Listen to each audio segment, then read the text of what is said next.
Queridos, na semana passada nós falamos sobre um texto, um tema, que por sinal é o tema central deste ano de 2026, que o nosso lema, o nosso tema desse ano é o ano da abundante colheita. Muito bem.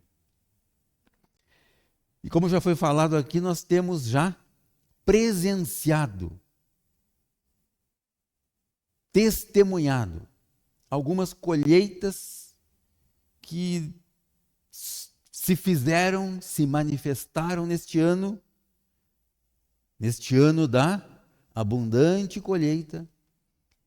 E isso, queridos, tem assim sido uma dádiva de Deus. Nós temos ouvido testemunhos de pessoas aqui que já alcançaram alvos, objetivos, que até então pareciam meio que dormentes ali, esquecidos, paralisados, já estão acontecendo.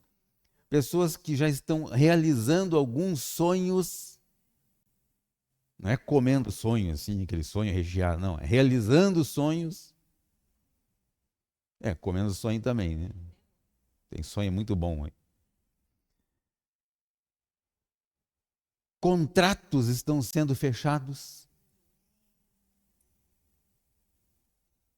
Não precisamos falar de valores, né? Que estão sendo recebidos, arrecadados. Tudo isso, queridos, porque nós estamos no ano, vivendo o ano da abundante colheita. E se você crê nisso, você vai receber. Portanto, creia. Ah, pastor, mas eu não acredito muito nisso. Queridos, se você não acredita, tudo certo. Mas tome isso para a sua vida. Experimente. Faça um teste. Faça o teste. E você verá isto acontecer. Por quê, queridos? Porque está escrito. Se você não crê nas palavras do pregador, creia naquilo que está escrito. É mais ou menos a mesma coisa, mas tudo bem, né? Vamos lá. O texto-chave, então, Gênesis 26, versículo 12. Gênesis 26, 12. Ele diz assim, queridos: Isaque semeou naquela terra, e no mesmo ano,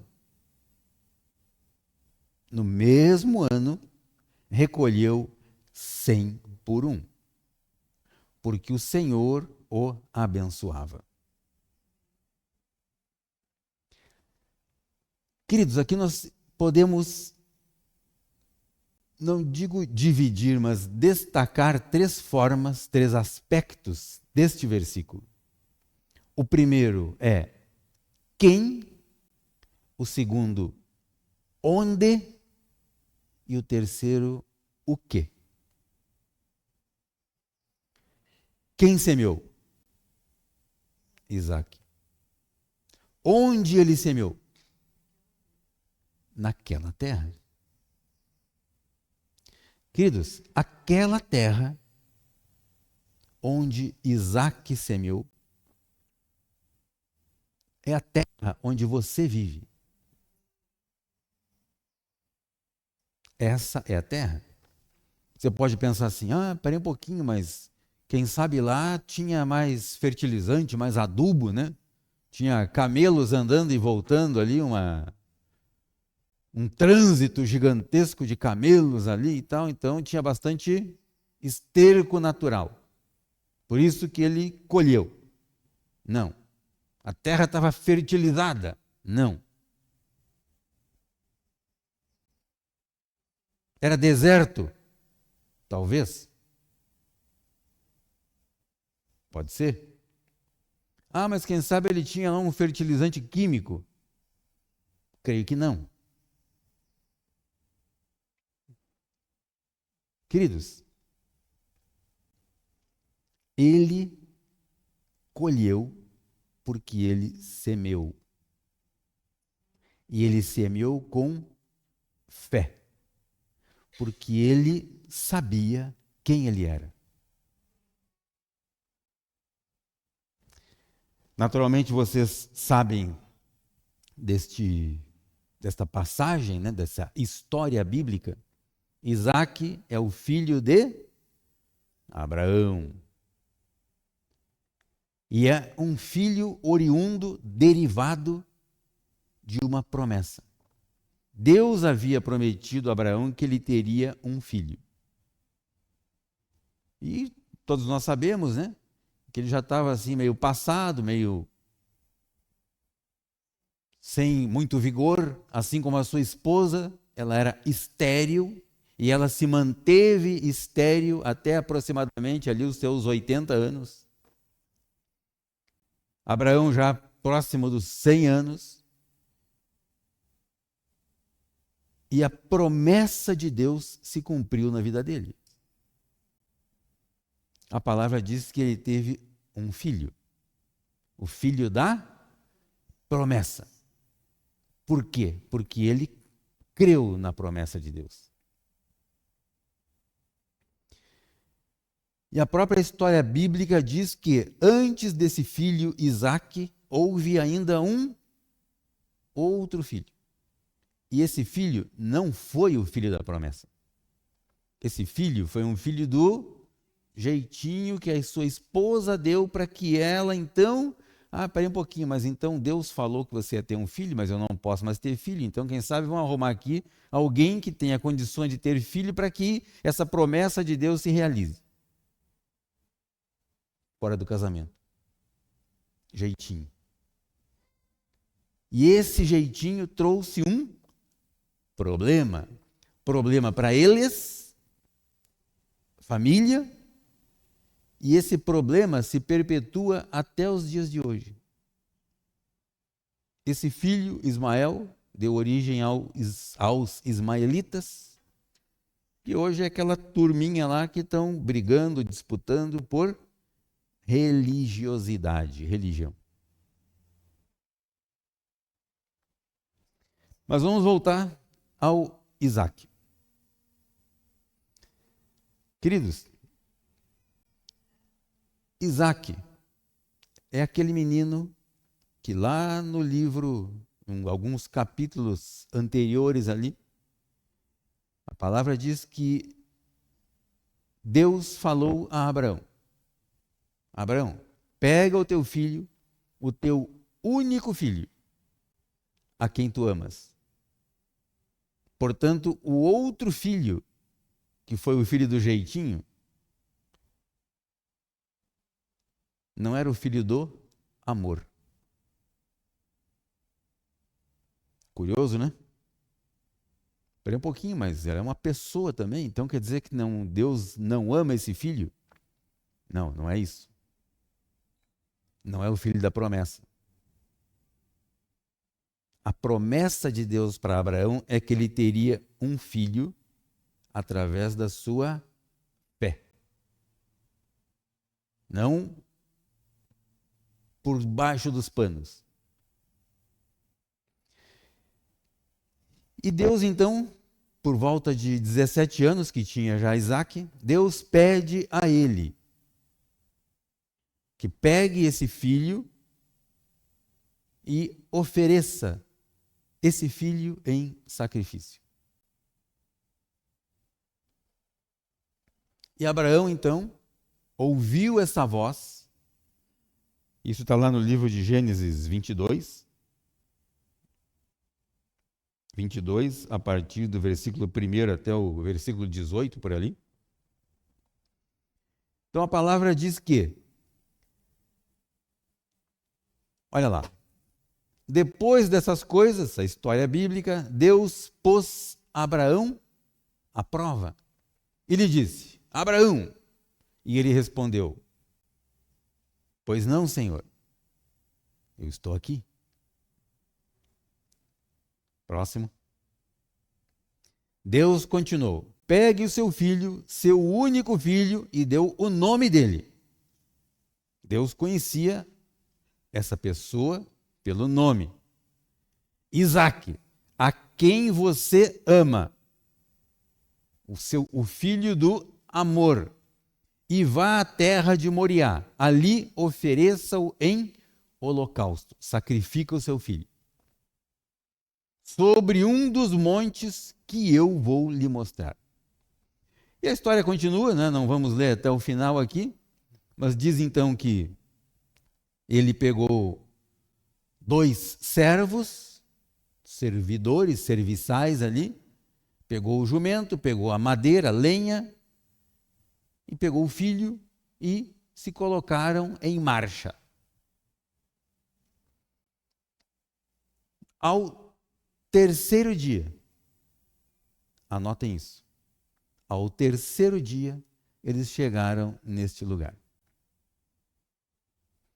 Aí a história bíblica diz que ele deixou então os servos com os jumentos, pegou a lenha, pegou o fogo, pegou a faca e pegou o menino e falou para os servos: vocês permaneçam aqui que eu e esse menino vamos até lá.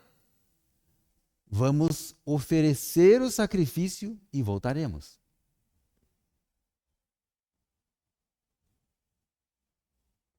Você pode pensar, não, mas tem coisa errada aí, porque lá no começo está escrito que Deus falou para ele matar o filho. Como é que agora ele vai voltar com o filho?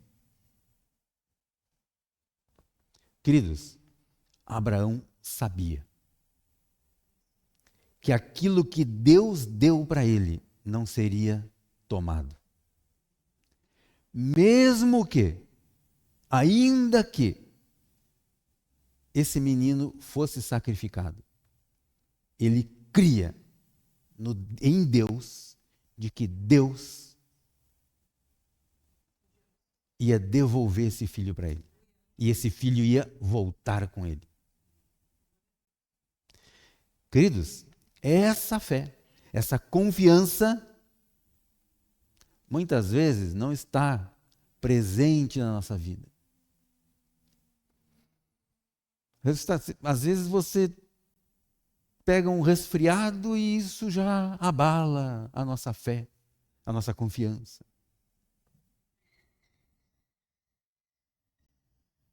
Às vezes a irmãzinha assim está andando na rua, de repente quebra o salto do sapato, nossa, já o dia já estava tão lindo, tão maravilhoso, já ficou nublado, chuvoso. Certo? Às vezes você faz um plano, um projeto, e por qualquer motivo, isso não se realiza, não se concretiza como você idealizou na sua cabeça, pronto, você já briga com Deus.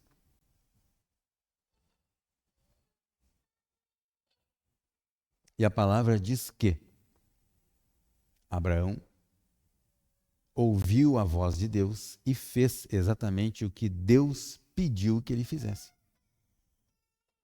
A confiança de Abraão em Deus era tal que ele sabia que se alguma coisa acontecesse com o menino que Deus conhecia e Deus sabia de onde ele veio, ele seria devolvido a Abraão.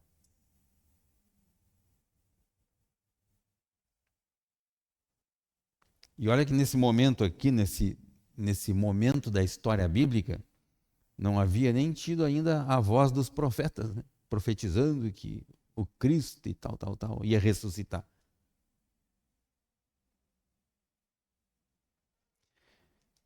E queridos, eles fizeram exatamente como Deus pediu, exatamente como Deus pediu. Chegando lá em cima do monte, a palavra diz que ele colocou a lenha, colocou o menino sobre a lenha. Aí, em um determinado momento, ele fala assim: mas escuta, papai, mas está aqui a lenha, está aqui o fogo, e cadê a oferta? Cadê o carneiro. E Deus responde para ele: Deus proverá para si o cordeiro. Deus proverá para si o cordeiro. Ele não fala, não, menino, pode deixar que Deus vai prover para mim um cordeiro. Não, Deus proverá para si o cordeiro. Aí, em determinado momento, ele coloca então o menino ali sobre a lenha, tem o fogo, aí ele vai e levanta a faca para cumprir aquilo que Deus pediu. E nessa hora ouviu-se uma voz que fala: Abraão, não faça isso. Eu sei, eu conheço a confiança que você tem em mim. Já providenciei um cordeiro. Aí de repente ele olha assim e tal, e está ali no meio de alguns arbustos ali, um cordeiro amarrado pelos chifres. E esse cordeiro então foi oferecido em sacrifício. Esse cordeiro que Deus proveu em sacrifício é o mesmo cordeiro, queridos, que João Batista, quando estava batizando lá no Jordão, de repente ele olha e diz assim: Eis o cordeiro que tira o pecado do mundo. E ele estava se referindo a Jesus, o Filho único, unigênito de Deus. Esse era o cordeiro, o mesmo cordeiro. Curioso, né, que a história fala que eles andaram 3 dias. Ao terceiro dia, eles chegaram nesse lugar. Ao terceiro dia, Jesus ressuscitou. Mas Jesus ressuscitou porque ele quis ressuscitar? Não. Ele estava morto. A morte havia tomado conta de Jesus. Jesus ressuscitou porque o Pai trouxe ele de volta à vida. Interessante que ele não ressuscitou em espírito e não foi apenas o corpo dele que ressuscitou. Nós sabemos que o que ressuscitou foi sim o seu corpo, porém o corpo glorificado. Aquilo que foi sepultado não foi o mesmo que ressuscitou. Prova disso que as mulheres, né, que estavam ali, que tinham ido até o túmulo, viram alguém lá, viram ele, né, ressurreto, e imaginaram que fosse um jardineiro que estava por ali, não era mais Jesus. Porque elas viram o que foi sepultado. E não era mais a mesma pessoa. E curioso, queridos, que quando nós temos esse entendimento, o entendimento da fé na palavra, isso começa a causar algumas transformações na nossa vida. E a principal transformação está no nosso comportamento.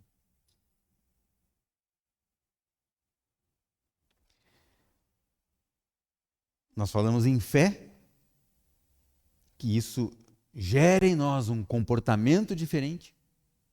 Por quê? Porque a fé, à medida que ela cresce, ela vai fazendo com que todas as nossas dúvidas comecem então a diminuir. À medida que a minha fé cresce, a minha incredulidade, ela vai sendo reduzida. a ponto de esse homem que a Bíblia cita, Abraão, ele não tinha nenhuma dúvida no coração. Ele não questionou Deus. Quando Deus pediu para ele oferecer o filho, parei um pouquinho, mas eu orei tantos anos da minha vida. Agora eu acreditei no Senhor, o Senhor me deu o filho, agora está pedindo que eu vá lá e ofereça em sacrifício? Não, tem coisa errada aí. Ele não fez isso. Ele creu. Mais uma vez. E porque ele creu, Deus proveu um carneiro para ser oferecido no lugar do filho. Percebam vocês que a oferta, ela aconteceu. Aquilo que Deus pediu para ele fazer, ele fez. Porém, a oferta foi aquilo que Deus proveu.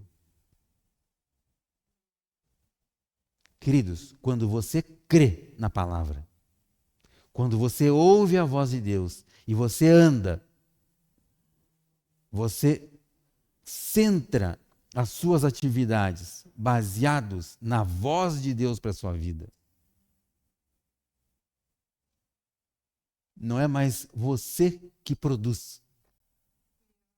É Ele que provê para você.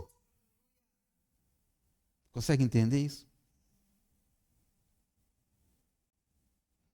Para aqueles que anotaram, o título da mensagem na semana passada era A Graça é a Palavra.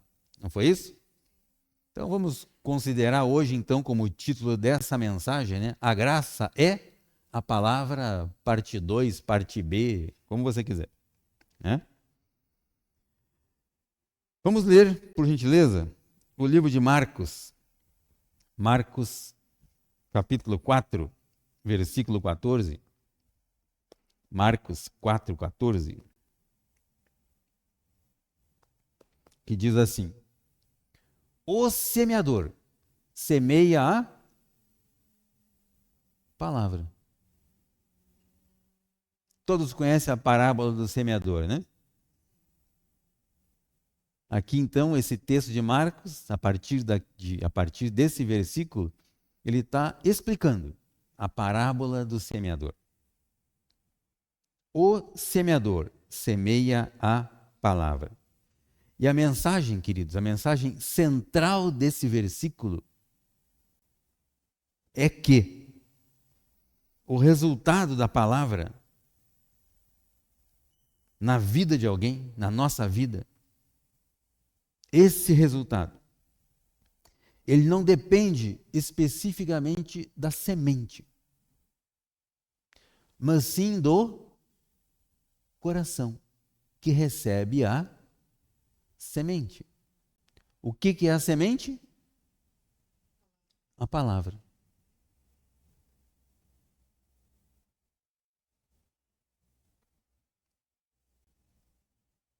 Tanto isso é verdade que a própria palavra diz que uns colhem a 30, outros a 60 e outros a 100.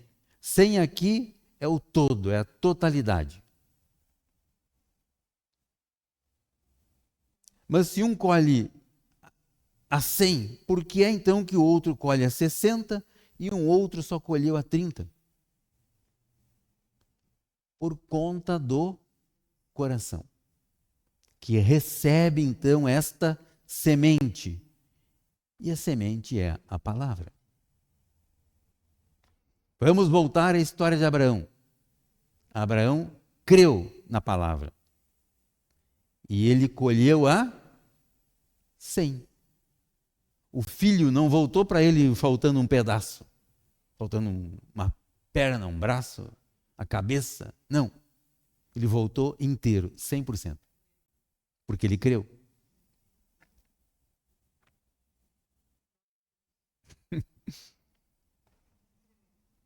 Queridos, isso é fantástico. Quando você se dispõe a crer na palavra e aplicar isso na sua vida, você colhe os resultados. E esses resultados, eles são a 100 por 1. Não menos do que isso. Se você colhe a 60, você já está satisfeito, você está tomando um prejuízo, porque você não está confiando o suficiente na palavra. Você pode pensar, pô, mas eu depositei uma semente e colhi 30? Tá muito bom. Não. Não é isso que a palavra diz. A palavra diz que você vai colher a 100 por 1. Porque Isaac semeou naquela terra e ele colheu a 100 por 1. Se Isaac colheu a 100 por 1, você pode da mesma maneira.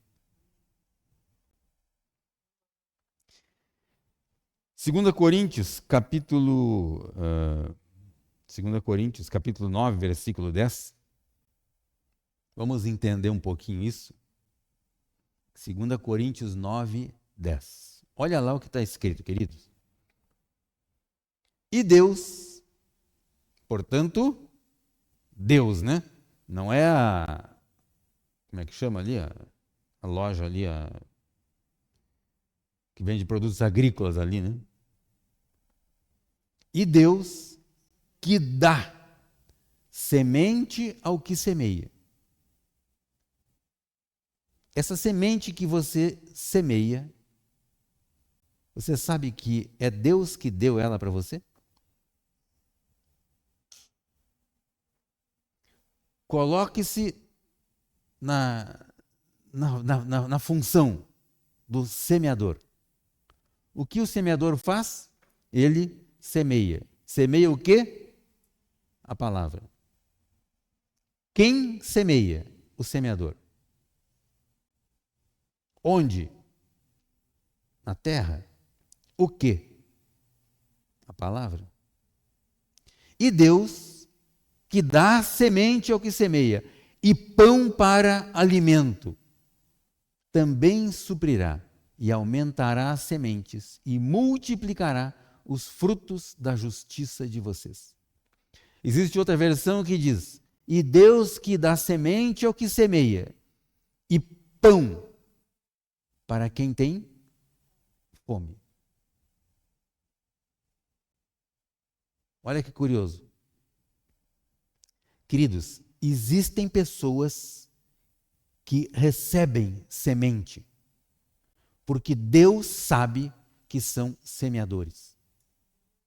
E existem pessoas que, se caso recebam a semente, elas vão comer essa semente, vão sepultar essa semente. Por esse motivo que Deus dá semente para quem vai semear.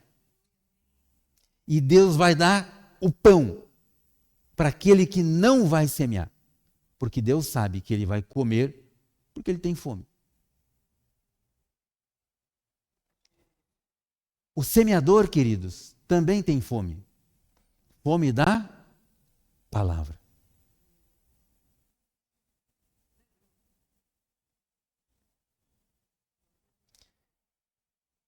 Eu não sei quanto a vocês, mas eu acho isso maravilhoso.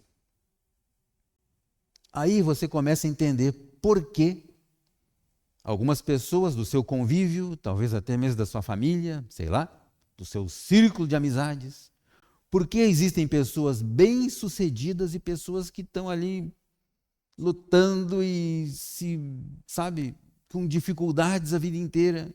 Aí você, com o coração enorme que você tem, você vai lá e ajuda essa pessoa, esse irmãozinho, esse parente, seja quem for. E ele está sempre naquela M. Sempre na mesma. Sempre na mesma. Por quê? Porque se você colocar uma semente na mão dele, ele vai comer. Ele não vai semear. Se ele semeasse, ele ia colher. Mas ele não semeia, ele come.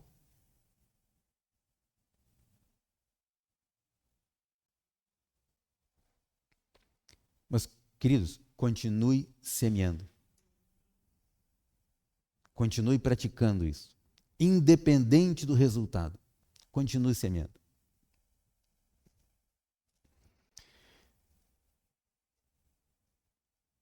Livro de João,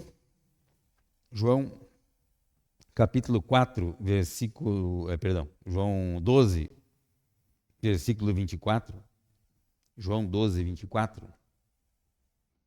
A palavra diz assim: em verdade, isso é uma comprovação, lhes digo que, se o grão de trigo caindo na terra não morrer, fica ele só. Mas se morrer, produz muito fruto. Naturalmente, ele está se referindo a Jesus. Jesus veio como filho unigênito do Pai. O momento em que ele morreu, a partir de então, ele gerou muitos frutos. E esses frutos, queridos, somos nós. Você está aqui hoje por conta desta atitude de Jesus. Ele se entregou, ele morreu. Ele veio ao mundo com uma missão e ele cumpriu essa missão. Ele ouviu do Pai o que ele ia fazer aqui na terra e ele fez. E como ele cumpriu, assim como Abraão, hoje você está aqui. Você não está praticando outras coisas. Você está ouvindo a palavra. A semente está no seu coração.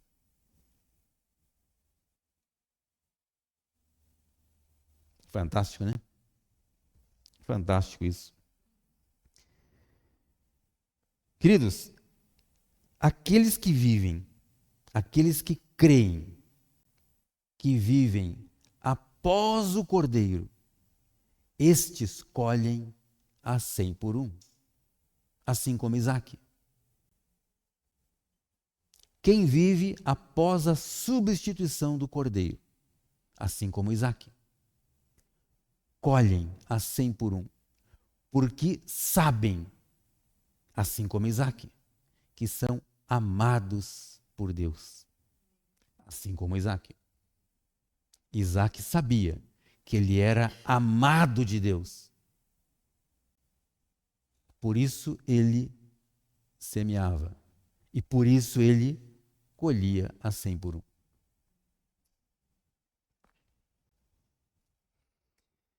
Livro de Tito, capítulo 2, versículo 11. Por favor, Tito.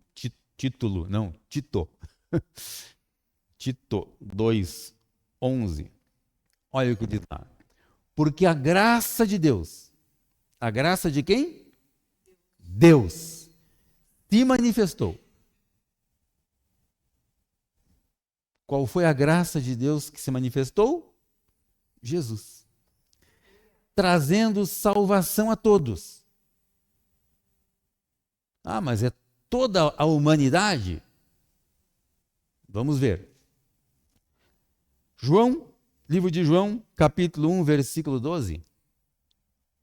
Para nós encerrarmos. João 1, 12. Diz lá: mas a todos quantos o receberam. Receberam quem? Jesus. Quem era Jesus? A graça que se manifestou. A todos quanto receberam a graça através de Jesus, deu-lhes o poder. Quem deu esse poder? Deus. De serem feitos filhos, a saber, aos que creem.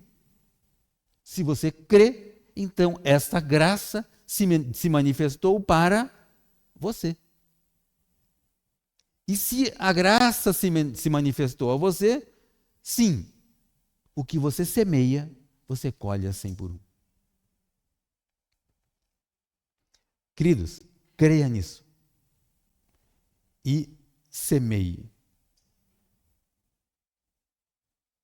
Semeie. Seja você o semeador. Pratique essas palavras e a sua vida terá outro resultado. Você pode pensar, pastor, mas eu tenho praticado isso e até agora eu não vi nenhuma diferença na minha vida. Creia nisso e receba. Abraão levou quase 100 anos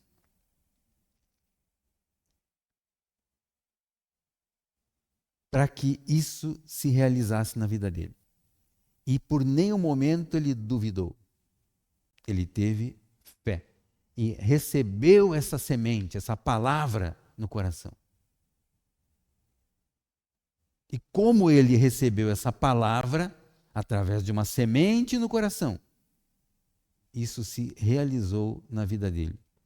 Através do Filho, através da substituição pelo Cordeiro. E hoje, você que crê nessas palavras, você já teve, você já recebeu a substituição do Cordeiro na sua vida. Ele, Jesus, o Cristo, o Salvador, ele já morreu no seu lugar. Portanto, você não deve mais nada. Todo o seu relato, seu escrito de dívida foi pago. Então hoje, queridos, você não precisa mais fazer para merecer. Você já tem. Você tem a palavra na sua vida. E se você tem a palavra, essa palavra é uma semente. Portanto, mantenha esse solo, que é o seu coração, fértil, e você colherá a 100 por 1. Amém? Vamos nos colocar de pé?